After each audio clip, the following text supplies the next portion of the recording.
Le 16 février, nous avons lancé notre tout dernier tutoriel sur le financement durable des aires protégées. Ce cours en ligne est gratuit, comme d'habitude, et il existe pour vous donner les clés nécessaires à un montage financier efficace et durable pour votre aire protégée. Pour marquer le coup, nous avons organisé un webinaire avec Sylvie Goyer, experte reconnue en financement des aires protégées, membre du conseil de Bacomab, le fonds fiduciaire du Banc d'Arguin et de BioGuinée, une fondation dont le but est de mobiliser les financements et les partenariats pour soutenir la conservation de la biodiversité, le développement durable des communautés et l'éducation environnementale, le tout en Guinée-Bissau. Au début du webinaire, Sylvie présente 3 sources de financement possibles pour financer une aire protégée ou conservée. Il y a eu un problème de son au moment du webinaire, donc on reprend ici, et la vidéo recommencera lors du 4e point. Les 3 points qu'elle cite sont le financement public, parce que les AP sont des biens publics. Ce financement est destiné évidemment aux AP étatiques, mais pas que, puisqu'il peut y avoir des appuis pour les communautés ou les privés. Donc toujours regarder ce que le ministère des Finances peut apporter. Les projets qui sont facilement accessibles et permettent de lever des fonds importants sont la 2e source, ce qui permet de répondre à des objectifs souvent bien identifiés, leurs limites et leur durée, souvent trop limitées pour installer la paix dans le long terme. Enfin, les fonds fiduciaires pour la conservation mis en place sur les modèles des fonds créés pour appuyer les grandes universités américaines, essentiellement des fonds de dotation. Dans le monde, il en existe une 50aine et en Afrique, ils se regroupent au sein du CAFé. Pour des apports en conservation. Ces 2 idées ensemble, l'opportunité des debt swaps et le modèle des universités américaines, ont fait émerger de plus en plus ces fonds fiduciaires pour la conservation en Afrique. Il y en a plusieurs réunis sous une alliance, CAFé, que vous connaissez certainement ou que vous apprendrez à connaître. Et ces fonds fiduciaires pour la conservation, c'est exactement ça. C'est de réunir un capital financier, les placer sous certaines conditions et tous les revenus des placements, l'investir dans la conservation. Il y a d'autres types de financement, et je vais être très rapide là parce qu'on pourrait y passer 1 heure, et je vois que Geoffroy commence à s'inquiéter. Pas du tout. C'est ce qu'on appelle les financements basés sur les écosystèmes, c'est-à-dire de valoriser, que ce soit la mangrove pour la protection du littoral, que ce soit les rivières, l'eau, pour l'agriculture, pour d'autres secteurs prospères. Donc on essaye de valoriser les assets, je vais mélanger le français et l'anglais, hein, vous m'excusez, mais de valoriser les assets de l'aire protégée, que ce soit pour lutter encore une fois contre le changement climatique, contre la dégradation des eaux, contre la dégradation des sols, ça se valorise. Et donc de plus en plus, des mécanismes se mettent en place pour capter cette valeur des aires protégées. Là encore, c'est complexe, ça demande beaucoup de technicité, mais c'est possible. Voilà en gros les 3-4 grands pôles que je vous inviterai à étudier plus avant en référence à votre cas particulier. Alors le café, pour ceux qui ne connaissent pas, c'est pas uniquement la boisson qu'on ingère le matin, mais c'est le consortium africain des fonds environnementaux. Donc c'est effectivement, comme le disait Sylvie, un groupe de fonds qui commence à être nombreux et surtout bien financés, puisque bon, pour le coup, le Bacomab, Sylvie l'a mentionné côté Mauritanie, mais nous, Papaco, on a été et on est toujours impliqués dans un fonds qui s'appelle la FSOA, la Fondation des savanes ouest africaines, qui couvre le nord du Bénin, l'est du Burkina et le sud du Niger, donc un énorme écosystème, à peu près 3 millions d'hectares, et qui est maintenant capitalisé à plus de, je dirais, entre 110 et 120 millions d'euros de fonds de dotation. Donc ça en fait le 2e ou le 3e plus gros fonds en Afrique actuellement. Et ça marche très bien. Enfin bon, après il y a des hauts et des bas, et il y a surtout beaucoup de fonds projets, ce que Sylvie a mentionné, c'est-à-dire qu'en parallèle de cette dotation et sur laquelle on utilise les intérêts pour conserver le capital, mais il y a aussi des fonds projets qui continuent à être mis en place, ce qui permet en parallèle de continuer à augmenter le capital. Donc c'est une dynamique assez intéressante. Après, évidemment, il faut que les mécanismes financiers perdurent. Dans la période actuelle un peu trouble, c'est à la fois très bon pour les placements quand ils sont bien faits parce que ça peut monter très vite, mais évidemment l'inverse est vrai. Certains placements peuvent s'effondrer aussi vite qu'ils sont montés. Donc ça, c'était le premier point. Et puis je voulais juste rajouter quelque chose à la liste que tu as faite, qui évidemment couvre, je dirais 90%, mais c'est le secteur privé, qui est alors pas très important dans beaucoup de parties d'Afrique. Ça, c'est vrai.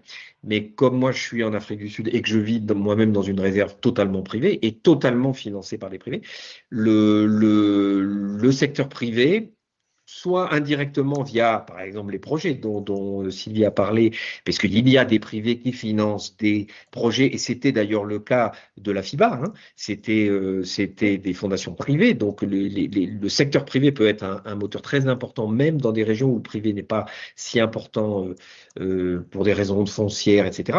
Mais en Afrique australe, où par contre le foncier peut être détenu par des privés, etc., le secteur privé peut jouer un grand rôle. Il y a plus de surface couverte par le secteur privé, protégée par le secteur privé en Afrique du Sud que par l'État ou par ses démembrements.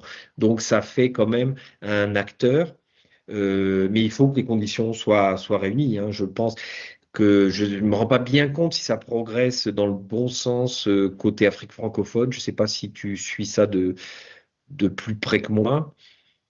Écoute, le secteur privé, c'est vrai que je suis plus du côté francophone. Je dirais que non, c'est encore balbutiant hein, au niveau privé, mais tu as tout à fait raison de le souligner. C'est quelque chose à regarder de près. Encore une fois, il faut savoir saisir les opportunités. Il faut s'entourer de gens. Vous êtes des praticiens de la conservation. Il faut savoir s'entourer de gens qui ont cette expertise de la finance et qui pourront vous aiguiller, qui pourront vous souligner un petit peu toutes ces opportunités. C'est très compliqué de le faire tout seul. Il faut vraiment avoir une équipe, il faut vraiment avoir un groupe de gens. Il y a certainement des opportunités en Afrique de l'Ouest. On n'a pas vraiment, je travaille en Guinée-Bissau, je travaille en Mauritanie. On n'a pas encore, on a essayé, hein, même avec le secteur pétrolier ou plusieurs secteurs dans différents pays. C'est pas si facile que ça, mais il faut rester attentif et vigilant. Oui, je crois que c'est très important. C'est la quatrième ligne directrice hein, dans le tutoriel, hein, c'est-à-dire comment diversifier les sources de financement. La première, c'est on travaille sur l'efficacité. Alors ça, c'est quand même si on n'a pas l'impression que ça fait partie du financement, mais c'est vrai que toujours, partout, il faut d'abord travailler sur l'efficacité, sur l'efficience de son financement, sur qu'est-ce qu'on fait avec l'argent qu'on a et comment faire mieux. Ça, je crois, c'est super Oui. important. Et c'est en général ce qu'on ne fait pas, parce qu'on a tendance à ouvrir la porte en disant, bon, ben, j'ai besoin de beaucoup d'argent, donc allons en chercher plus. Alors qu'on peut, très souvent quand même, hein, pas tout couvrir, mais en étant plus efficient, améliorer grandement nos résultats avec ce qu'on a. Donc ça, c'est de la base et bon, c'est la première ligne directrice. Les deux suivantes sont un peu plus, il faut faire le tutoriel pour bien les explorer, c'est-à-dire à la fois lutter contre tout ce qui est négativement va nous impacter et notamment les menaces et les pressions, parce qu'en diminuant les pressions, ça paraît idiot de le dire, mais en fait, on diminue le besoin en financement et parfois, on ne cherche que du financement sans vraiment s'attaquer aux causes. L'autre, c'est comment on va améliorer les actions et les apports positifs. Bon, ok.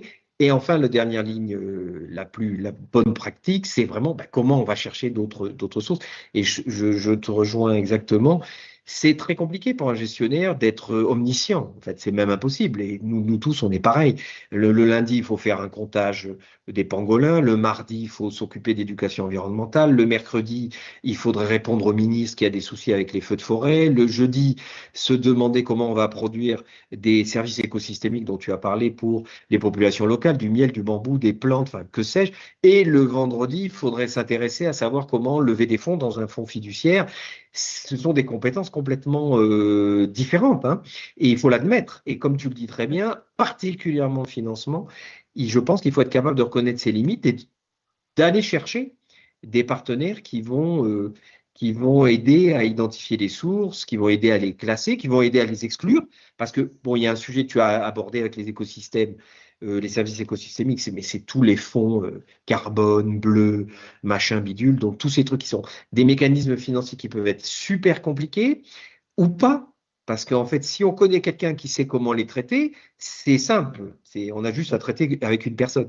Mais se lancer tout seul, évidemment, dans la finance carbone, bon, bah, ou biodive, maintenant, les fonds de compensation en biodiversité, c'est juste impossible quand on est tout seul dans son coin, etc. Donc, il faut pas sous-estimer le nombre de sources et à la fois pas sous-estimer le fait qu'on a besoin de se faire aider. Alors, notre tutoriel donne plein de pistes, etc., mais évidemment, il ne peut pas remplacer les experts, etc. Et on reviendra peut-être sur les fonds fiduciaires qui sont quand même l'Ouest, hein, je ferme la boucle, de ramener les privés. Parce que parfois, les privés n'ont pas envie de financer effectivement une aire protégée pour des tas de raisons, qui peut être d'ailleurs la mauvaise gestion, hein, ou la mauvaise gouvernance, mais à la fois sont prêts à aider des fonds fiduciaires qui, eux, sont bien gérés et sont durables. Enfin, quand ils sont bien gérés, évidemment, c'est pas forcément le cas de tous, mais quand ils sont bien gérés, ça permet de mettre de l'argent privé en disant ça va durer et ça va aller au-delà de la mauvaise gouvernance et de la mauvaise gestion. Donc, les privés peuvent quand même s'impliquer, pas forcément directement, mais de façon un peu indirecte, dans le financement de la conservation, grâce à ces fonds sur lesquels, avec Sylvie, on a beaucoup travaillé, il faut dire ce qui est, pendant des années. Alors moi, maintenant, je m'en suis éloigné, mais avec un certain succès, bah, le Bacomab, Biofund, etc., etc. Enfin, il y en a un peu partout maintenant. Et la FSOA, pour ce qui me concerne, ou la FPRCI en Côte d'Ivoire, etc.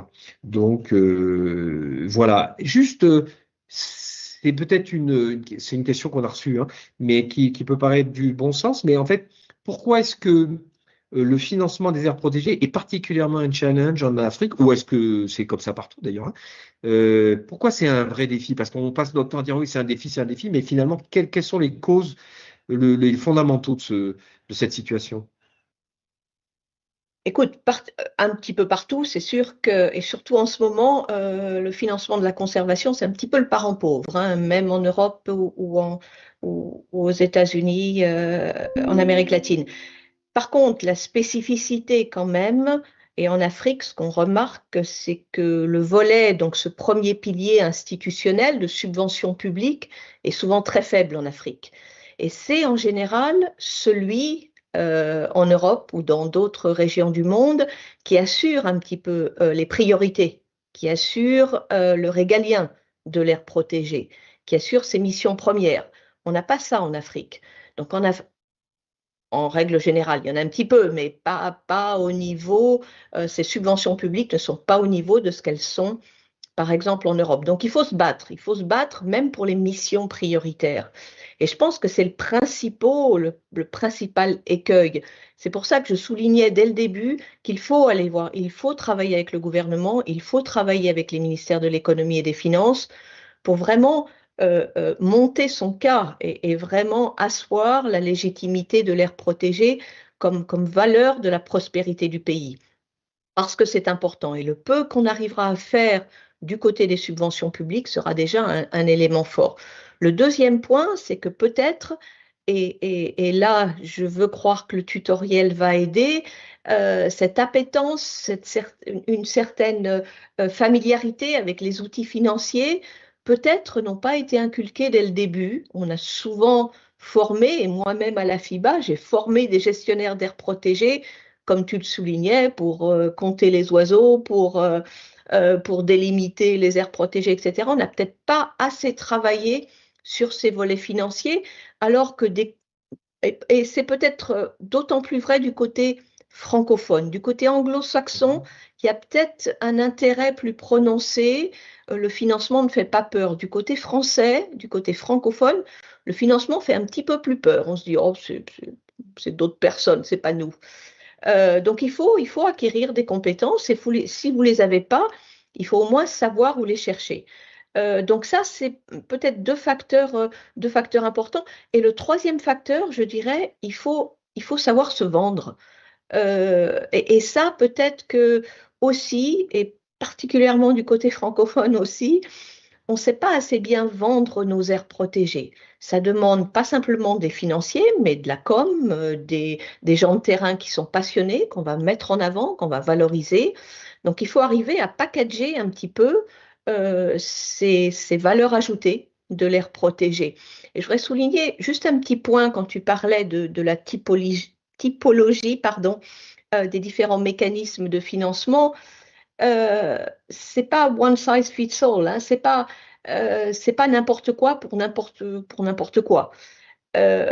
Différents mécanismes peuvent être mieux adaptés pour différents besoins financiers. Un fonds fiduciaire, en règle générale, c'est souvent le mécanisme qui va assurer les financements récurrents, c'est-à-dire ceux que vous ne pourrez pas financer par des projets. Un privé va être plus attaché à poser un drapeau sur un projet, donc va vouloir une certaine valorisation, une certaine communication de son activité. Donc il faut arriver à regarder son plan d'affaires de l'aire protégée en regardant, OK, qu'est-ce qui est relativement facile à vendre, à expliquer, à positionner vis-à-vis d'un partenaire externe. Et là, on va commencer à étudier quels outils peuvent être le plus adaptés. Tout ce qui est en général, tout ce qui est surveillance ou ces choses dont personne ne veut, c'est en général de la subvention ou du fonds fiduciaire. Donc voilà, il y a une typologie, mais tout ne va pas à tous les besoins. Il faut savoir orienter ses recherches et orienter son travail, parce que c'est beaucoup de travail à chaque fois. Absolument, oui, c'est clairement, mais on revient à ce qu'on discutait tout à l'heure, il y a aujourd'hui tellement de solutions, et tant mieux, hein, parce qu'il y a en fait beaucoup de solutions, dont les fonds fiduciaires, pourquoi pas, mais il faut déjà qu'ils existent. Si on veut être financé par un fonds fiduciaire, il faut soit le créer, on va y revenir, soit qu'il existe et qu'on soit éligible au fonds. Bon, donc, ou à une fondation privée, peu importe. Mais c'est vrai qu'aujourd'hui, je pense par rapport à il y a 20 ans, le métier d'un gestionnaire d'aire protégé, de ce point de vue-là, sur ce volet-là, tous les métiers ont évolué, les nouvelles technologies, tout a changé. On est d'accord, on ne rentre pas là-dedans. Mais d'un point de vue financement, rester assis en se disant, bah oui, bah j'ai mon budget annuel, par exemple étatique pour quelqu'un qui travaillerait pour l'État, ou par exemple communautaire pour quelqu'un qui travaillerait pour une communauté, parce que ça revient au même finalement, en se disant, bah, c'est bon, j'ai couvert mon problème, mais c'est une grosse erreur parce que les besoins changent, les besoins évoluent. Toutes les sources qu'on appelait durables, en fait, finissent par prouver qu'elles ne le sont pas. C'est-à-dire que même un État bien engagé, on le voit même en Europe, hein, les premiers, comme tu l'as très bien dit, les premiers budgets qu'on coupe sont souvent ceux sur l'environnement et autres, alors qu'on en parle tout le temps et qu'on dit que c'est le plus important et qu'il faut lutter contre le changement climatique et sauver la biodiversité. Mais c'est quand même là qu'on fait des coupes un peu sauvages. Donc ça veut dire que nos gestionnaires aujourd'hui, n'importe quel gestionnaire, qu'il soit d'une petite aire protégée comme d'une grande, d'étatique comme privé ou communautaire, ils sont obligés de s'ouvrir, de s'interroger, de se dire mais qu'est-ce que je pourrais aller chercher, qui je pourrais interroger pour m'aider. Et il y a quand même aujourd'hui, il ne faut pas se mentir, des outils en ligne qui aident. Enfin, je veux dire, on est quand même à l'heure de l'IA et on est capable d'aller chercher. Donc, comme tu dis, il n'y a pas une solution unique. D'ailleurs, le tutoriel le dit très bien. On ne dit pas, bah, écoutez, faites ABC et vous aurez de l'argent. C'est impossible à dire. Pour certains, d'ailleurs, aucune solution ne serait dans notre tutoriel parce qu'ils ont une situation tellement particulière et tellement hors cadre qu'elle ne tombe pas dans ce qu'on a couvert qui correspond à la situation générale. Donc, c'est vraiment très, très important moi, j'ai toujours cette image quand je faisais un peu des cours sur le financement. J'ai pas les compétences de Sylvie, mais enfin, j'en parlais un petit peu, au moins en théorie. Et je dis toujours aux gens, c'est une fois qu'on a fait son plan d'affaires, une fois qu'on a trouvé 50 sources de financement et qu'on se dit, on est vraiment là, on est super, on est les meilleurs du monde, on a contacté les fondations américaines, les Suisses, on a contacté les fonds fiduciaires, l'État est avec nous, on a trouvé des partenaires, des parrains, machin. Et moi, je leur dis toujours, bah là, il faut s'asseoir, il faut fermer ce bouquin et recommencer à zéro en disant, en fait, on n'a rien. Parce que, en fait, c'est toujours comme ça. Toujours quand on croit qu'on a tout couvert, découvert tout, en fait, il en manque plein. Ben, les swaps, comme tu disais, tout ça, tout un tas de financements, des partenaires privés, la compagnie pétrolière du coin, la firme qui produit des céréales à côté, la municipalité d'à côté qui peut tout à fait être intéressée à investir. Donc, tout ce qu'on a oublié de couvrir, donc il faut chaque fois recommencer à zéro en se disant, mais en fait, j'ai des trucs, mais en fait, c'est comme si j'avais rien. Donc, repartons à zéro et remontons l'échelle. Et on découvre qu'il y a toujours une échelle à monter. C'est le côté un peu sympa avec le financement, mais c'est compliqué, c'est difficile, c'est bon, voilà. Et c'est d'autant plus difficile, je finis sur ce sujet-là, que pour effectivement un gestionnaire d'aire protégée public, qui gère le parc du Kruger, qui gère le parc du Nyokolo-Koba, qui gère peu importe Molé au Ghana. Il se sent pas responsable de ça. Il se dit, moi, je suis employé, c'est pas mon rôle, c'est pas à moi d'amener de l'argent dans l'air protégé. Or, comme à l'autre bout du pays, dans la capitale, personne ne s'intéresse à son parc, il faut dire les choses comme elles sont. En fait, si lui-même ne s'y met pas, personne ne va le faire. Le ministère, bon, bah, il y a des fonctionnaires qui vont dire, ouais, bah, il y a de l'argent, il y a X, on vous donne une fraction de X. Pourquoi est-ce qu'on irait chercher plus que X? Parce que moi, je n'y suis pas dans le parc, je ne sais pas ce qui s'y passe, j'y vais pas. Donc, il faut faire très attention. La situation du financement, elle n'est jamais bonne. En fait, il faut toujours considérer qu'on n'est pas bon. Même si on a des sous, on pourrait en avoir plus, on pourrait en avoir autrement, etc. Donc, c'est un petit peu pour reprendre tout ce que tu disais. Quelle place tu vois, même si c'est un sujet un peu à part, dans les partenariats publics-privés actuellement qui se mettent en place et dont certains sont quand même des sources de financement? Est-ce que tu vois ça se développer, avoir un intérêt pour le financement ou plus de la technique? Oui, oui, je pense que c'est quelque chose de prometteur. Alors, ces partenariats plus public-privé, ça ne peut marcher que sur des parcs qui sont déjà bien valorisés, bien mis en avant, plus ou moins bien gérés, qui ont déjà des choses qui marchent.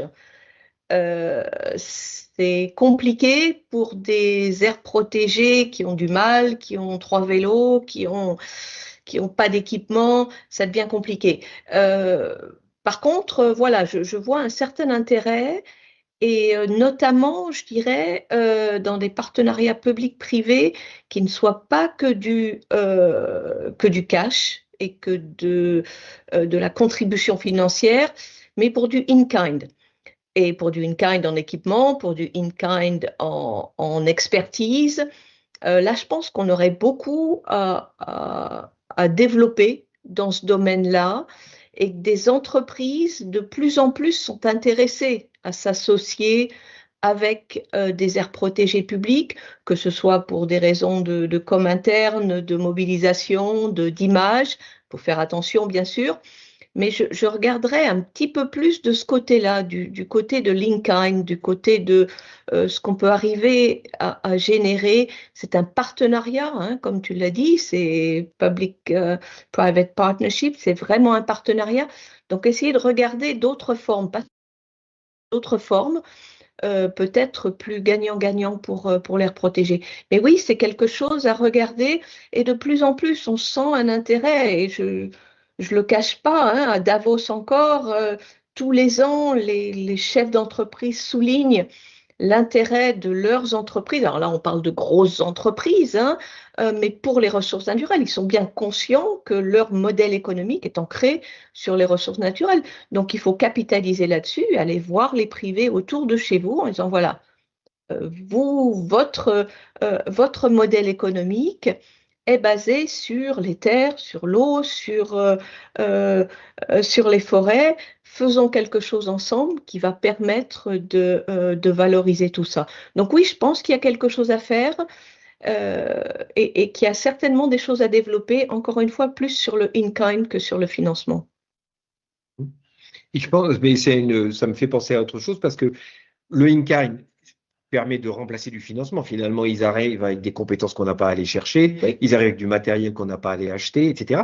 Donc, et ça peut être donc, du coup, ça reste un PPP, mais un partenariat public-public, en fait, parce qu'il existe aussi, je pense au jumelage, je pense aux actions de coopération, des Oui. moyens, non pas d'aller chercher de l'argent dans des partenaires, je ne parle pas de nord-sud, ça peut être sud-sud, peu importe, mais d'aller chercher aussi auprès du public ou de partenaires de type jumelage et autres, des actions qui vont permettre d'économiser. Il ne faut pas oublier que le financement, c'est pas ajouter du financement, c'est aussi économiser des dépenses, c'est limiter des fonds qu'on aurait sinon perdus et du coup, on garde des fonds pour faire autre chose. D'où la première ligne directrice du tutoriel. C'est extrêmement, encore une fois, c'est pas assez fait.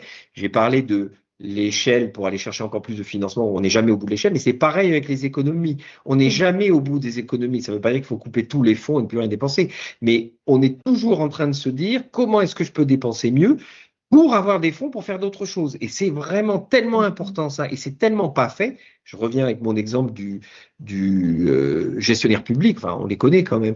Il y en a des très bons, hein. Puis il y en a surtout des très pas bons, hein. Il faut pas se mentir. Et le gars, il va être assis, il va recevoir un budget du ministère avec des lignes, tant de pétrole pour les voitures, tant de voitures, tant de paires de jumelles ou de chaussures, et il va le dépenser comme ça. Il va pas dire non mais j'ai besoin de moins de pétrole parce qu'en fait j'ai mis mes gars sur des vélos et ils travaillent mieux et je dépense moins. Non, on va prendre ce qu'il y a, on va le faire, et donc du coup il n'y a jamais cette phase d'économie, de révision du budget qui est dans la gestion adaptative, qui est obligatoire, hein, et de révision pour dire non mais cette année non, non cette année c'est fini, pas de pétrole, des vélos. Ah ouais d'accord. Comme ça l'année prochaine, etc., etc. Bon, tout le monde comprend que c'est du bon sens, mais en fait, c'est tellement du bon sens que personne ne le fait. Et c'est ça qui est un petit peu compliqué parce que nous, on reçoit quand même beaucoup de demandes de gens qui nous demandent des tas de choses de financement, hein. Et souvent, c'est des choses toutes bêtes qu'ils pourraient tout à fait générer en interne ou localement sans aller chercher des fonds. Mais c'est tellement plus facile d'avoir un chèque, effectivement, et ensuite de dépenser. Je ne dis pas que c'est facile d'obtenir le chèque, mais en tout cas, c'est facile d'écrire le projet avec des chiffres et puis après de se rendre compte que personne ne va le payer. Ça, c'est quand même autre chose. Je voulais, parce que le temps passe, je voulais aussi aborder un sujet qui est un petit peu à côté, mais sur lequel on a beaucoup travaillé en fait avec Sylvie dans une autre vie et sur d'autres sujets, mais qui est l'équité en fait, et qui est l'équité dans le financement. Parce que le financement, c'est bel et bien formidable, une aire protégée pour recevoir beaucoup d'argent, et cet argent peut être totalement contre-productif en matière, par exemple, d'équité, en matière de développement local, etc. Juste ton ressenti par rapport à cette composante qui me paraît être intégrée au financement, ou devrait l'être, et qui est l'équité, l'équité au sens large. Oui. Alors, on a parlé des fonds fiduciaires pour la conservation. Pour ce qui est des fonds fiduciaires pour la conservation, il y a des lignes directrices très précises, des bonnes pratiques qui sont publiées, notamment par la CFA, qui soulignent que le principe d'équité doit être fermement inclus dans toute la méthodologie, dans toutes les modalités d'octroi de subventions. Donc, de plus en plus, les fonds fiduciaires pour la conservation doivent s'assurer, quand ils octroient des financements, que le principe d'équité est pris en compte. De plus en plus, ces fonds fiduciaires pour la conservation, outre l'octroi d'un chèque, comme tu le soulignes, aux aires protégées pour les coûts récurrents, peuvent aussi permettre, ont souvent aussi un volet subvention, petite subvention pour les ONG, pour les communautés locales, pour les coopératives de femmes, etc. Et ça, c'est vraiment une bonne pratique qu'on essaye de renforcer dans tous les fonds fiduciaires de la conservation. Dans les autres mécanismes, c'est un petit peu plus compliqué d'introduire ça. Donc, c'est vraiment à l'aire protégée. Je veux croire que la plupart des aires protégées, quand même, ont maintenant des modalités, des principes, des politiques d'équité, mais c'est quelque chose, tu l'as souligné, de fondamental. Moi, ce que je voudrais souligner aussi dans ce principe d'équité, c'est que le meilleur vendeur de votre aire protégée va être le garde qui fait le tour qui va compter les pangolins, comme tu le soulignais, ou bien la communauté locale qui va souligner, oui, moi je suis contente d'habiter dans cette aire protégée, voilà ce que ça m'apporte. Donc ça, il ne faut pas négliger le fait que l'équité va vous permettre aussi d'avoir des acteurs qui vont vous aider à vendre votre aire protégée. Parce que ça, ce sont des gens qui vont savoir convaincre, et c'est ce que demandent les bailleurs, c'est ça. Ils vont préférer avoir un deuxième retour des acteurs locaux directement impliqués plutôt que seulement du chef de l'aire protégée. Donc voilà, l'équité sert aussi, et une aire protégée qui a mis en place toutes ces valeurs d'équité va avoir des atouts, et ces communautés locales le garde sur le terrain, le pêcheur va pouvoir facilement communiquer là-dessus. Donc voilà, il y a des mécanismes comme les fonds fiduciaires dans lesquels ça doit être intégré, et si ça ne l'est pas, il faut vraiment faire du lobbying pour que ça le soit, pour qu'une partie des financements aille vraiment pour souligner, pour valoriser l'appui aux communautés, l'appui aux minorités, l'appui aux femmes, aux genres, etc. et aux enfants. Et puis, il y a ce travail à faire au sein de l'aire protégée et de reconnaître que ces communautés locales, ce ne sont pas simplement des bénéficiaires, ce sont des parts intégrantes de l'aire protégée, et c'est eux qui doivent être à même de communiquer, de valoriser le travail de l'aire protégée. Quand on en arrive là, c'est formidable. C'est On arrive au formidable. bout Oui, parce que je sais que tu as des je impératifs. parle, Non, mais oui. mais tu as raison. Il faut et il y en a. Mais justement, je voudrais finir avec une question, une remarque, juste pour connaître ton ressenti par rapport à ça. Est-ce que tu connais finalement aujourd'hui des aires protégées qui sont autonomes financièrement en Afrique, dans l'Afrique que tu connais, pas forcément partout, mais est-ce que tu pourrais nous dire quelque part et du coup comment cette autonomie s'organise en très bref, mais Ben, ça va être très bref parce que non, je n'en connais pas. Je crois que je connais des aires protégées qui ont quelques années devant elles, ça oui, qui ont su organiser des financements parce que ça demande beaucoup d'organisation. Il y a des sources de financement qui vont être pérennes sur 10, 20 ans, d'autres qui arrivent sur 1 an, 2 ans. Donc je connais des aires protégées et en Afrique de l'Ouest c'est le cas, qui ont su avoir une certaine perspective, une certaine visibilité à un court, moyen terme, mais la durabilité, c'est pas ça. Et je suis pas sûre d'ailleurs que ce soit souhaitable, parce que les choses changent tellement souvent, tellement vite en ce moment, même les universités, on voit que les universités se réinventent aussi constamment parce que les modèles changent. Donc je pense que c'est la même chose pour les aires protégées. Je suis pas sûre que ce soit souhaitable d'avoir un secteur public qui sont les aires protégées avec une dynamique à long terme durable et sans souci. Donc il faut sans cesse se renouveler, il faut sans cesse être à l'écoute, être attentif. Bien sûr, ça dépend du gestionnaire de l'aire protégée, ça dépend de toutes ses équipes. Ça peut dépendre d'un comité de financement que le gestionnaire va mettre en place avec des amis, avec des financiers du pays qui vont savoir souligner les opportunités. Donc, je pense qu'il y a tout un mécanisme à faire. Une aire protégée, c'est une entreprise, hein, et c'est jamais gagné. Il faut sans cesse trouver les opportunités, il faut sans cesse renforcer les mécanismes et être à l'écoute. Donc, voilà, c'était une réponse courte et longue. ouais.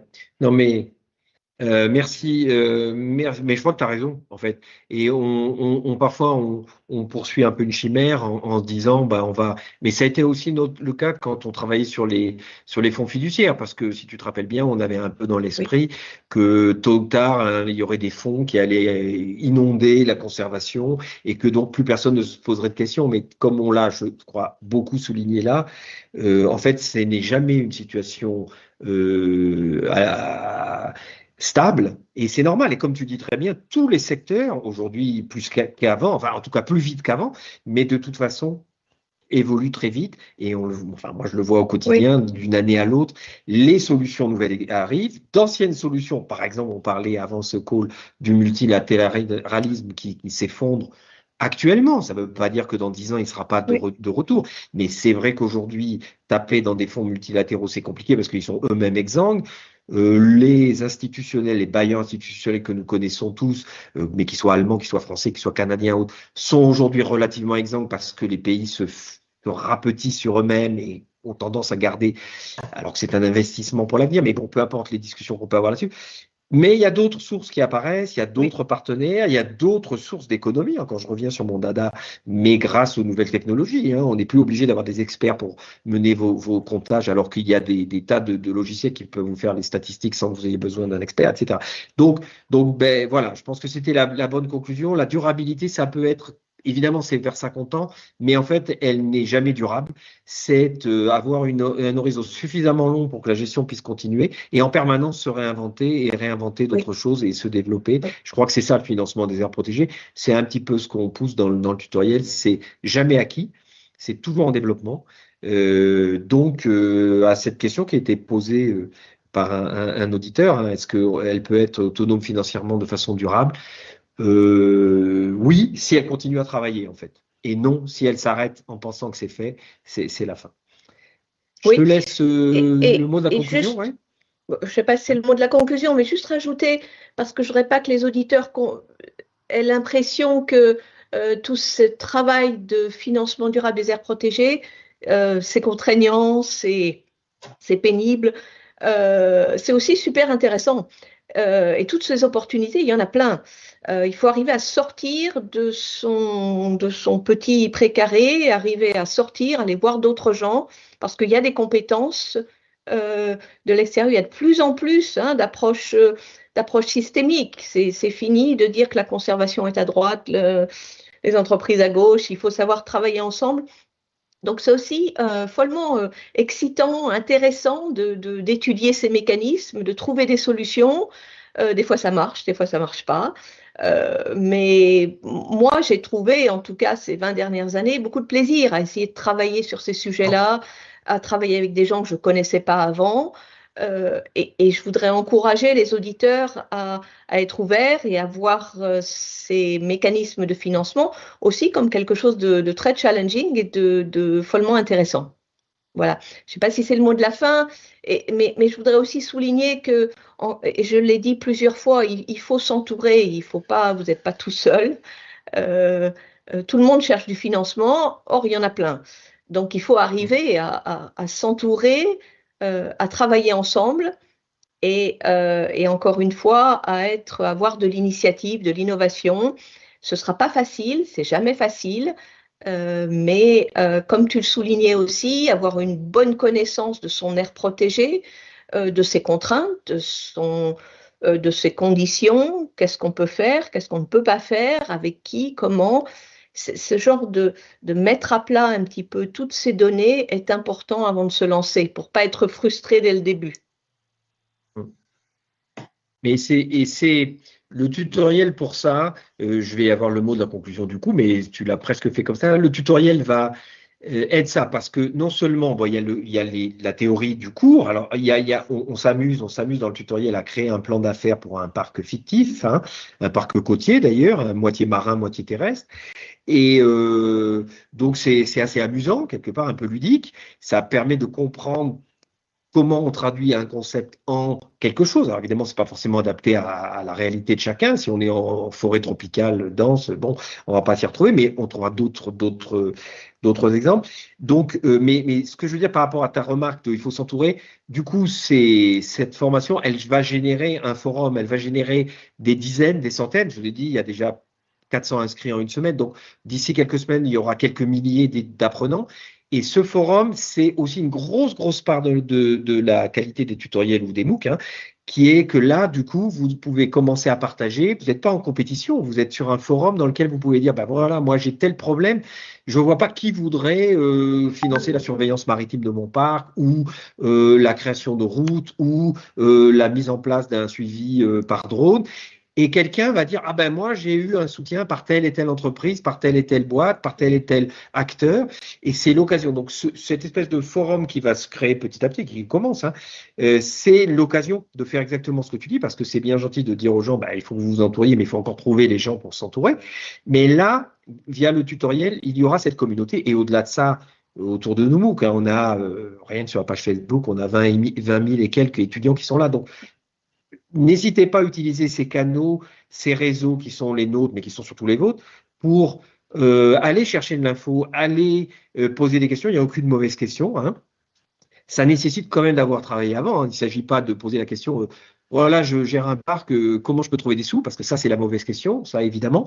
Mais faire tout ce travail, et d'ailleurs c'est ce qu'on montre dans le tutoriel de financement, ça veut dire d'abord retravailler son plan de gestion, retravailler l'efficience comme je l'ai dit, retravailler les priorités, retravailler qu'est-ce qu'on abandonne, qu'est-ce qu'on garde, parce qu'il y a souvent des choses à abandonner, hein, je suis désolé, quand on peut pas faire ou qu'on n'a pas les compétences, eh ben, il faut laisser tomber, il faut se recentrer, et à la fin on y voit clair sur ce qu'on peut financer, et comme tu l'as très bien dit, quels partenaires vont nous aider? Je suis 300% d'accord avec ce que tu as dit sur les communautés, qui ne devraient pas être toujours vues comme des étrangers, donc de toute façon, on ne va pas en parler.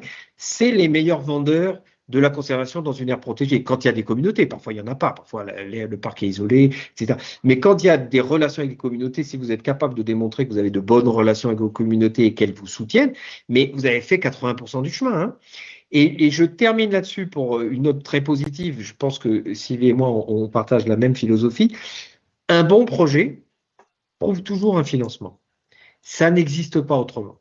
On l'a vu quand on a lancé MOOC Conservation. La personne à l'origine de MOOC Conservation, je le dis parce qu'elle est là, c'est Sylvie, qui a dit vous devriez faire des MOOC, on devrait faire des MOOC. On a fait les premiers MOOC ensemble. Et dès lors que l'idée était sur la table, qui était une bonne idée, la preuve c'est qu'on est là, il y a eu du financement. Ça n'a posé aucun problème de financer. Dès lors que vous avez une bonne idée et un bon projet, il y a du financement. L'inverse n'existe pas. Si vous n'avez pas de financement à la fin, c'est que votre projet n'est pas bon, ou il n'est pas bien présenté, il n'est pas bien marketé, il n'est pas bien. Il n'y a pas d'autre solution. Comme tu l'as très bien dit, il y en a plein des financements, etc. Donc, il ne faut pas se désespérer de la complexité du truc. Quand on est inventif, persuasif, compétent, décidé et bien entouré, on va toujours y arriver. Voilà. Bon, c'est ma petite conclusion j'allais dire à 2 balles, mais non, mais c'est la réalité, c'est exactement, c'est du bon sens en fait. On va s'arrêter là. Et puis, j'invite donc nos auditeurs. Alors, un grand merci, Sylvie, pour ton temps, etc. Sans doute qu'on se reverra parce qu'on se parle souvent avec Sylvie et sur plein de sujets. Donc, elle est toujours en train de nous aider, il n'y a pas de souci. On se reparlera. Un grand merci d'avoir été avec nous. Un grand merci à Madeleine qui a géré l'arrière-plan et qui va permettre à ce YouTube d'être live tout de suite et donc d'attirer plein de gens. Un grand merci à nos auditeurs et à tous ceux qui sont inscrits sur MOOC Conservation / notre tutoriel sur le financement, mais évidemment tous les autres. Et je vous rappelle l'existence du certificat en ligne pour ceux qui passent assez de diplômes, d'attestations en ligne, qui peuvent donc passer un diplôme en ligne avec l'Université Senghor. C'est quand même important. Ça aussi, ça fait partie du cheminement vers être meilleur et pouvoir faire du financement. Donc, voilà, j'arrête là. À nous revoir bientôt, Sylvie. Et puis à nous retrouver sur les forums pour tous les auditeurs passionnés de financement, de gouvernance, de communauté, de conflits hommes-faunes, que sais-je, de nouvelles technologies et autres, etc. Tout ce qu'on couvre dans nos cours. À très bientôt. À très bientôt. Merci beaucoup, Geoffroy. Merci à tous. Merci. Bye.